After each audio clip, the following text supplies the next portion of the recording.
Hey guys, welcome to the video today. In today's video, I am going to show you how to use the soften melt button on this Whirlpool microwave. But before we begin, I wanted to let you know a couple of things. First, make sure that you take all safety precautions. And second, make sure that you've read through the user guide for your Whirlpool microwave for all the specifics on this process. Also, make sure that whatever you put in the microwave is microwave safe. So don't put any of the packaging or anything like that around the product that you're trying to soften or melt into the microwave. Make sure that whatever you put in there is microwave safe.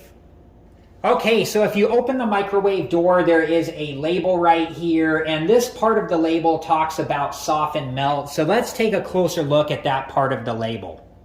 Okay, so there are different numbers here, 1 through 8, and next to each of the numbers, it tells you what it will do. So on this side is soften, and on this side is melt.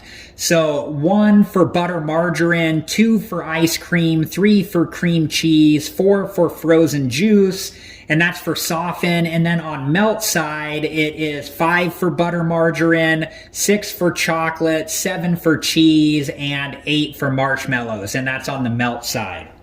And then next to each of the options, there is a unit of measurement. So like for butter margarine on both soften and melt, it talks about sticks.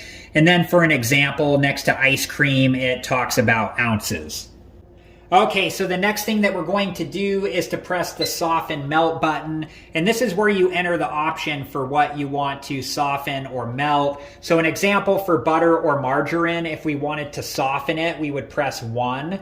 And if we wanted to melt the butter or margarine, we would press 5. For this example, I'll press 1 to soften butter or margarine, and then if you wait a little bit, it will go to this screen here. And this is where you're going to enter the unit of measurement, so I will enter 1, 0 for 1 stick of butter or margarine. And then when you're ready, you would press start. And I'm not going to do that because this was just an example and I don't have anything in the microwave. And if you want to cancel out of soften or melt, you can press this button here. Alright guys, that's just about it for this video, and I hope that it was helpful, and thank you so much for watching. And I do have other videos on this Whirlpool microwave that I will link at the end of this video, and if you're interested and have time, please check those videos out. Thank you guys again so much for watching. Please like, subscribe, and comment, and I hope to see you guys in the next video. Have a good one. Thank you guys for watching. Please like, subscribe, and comment, and if you have the time, check out these other great videos.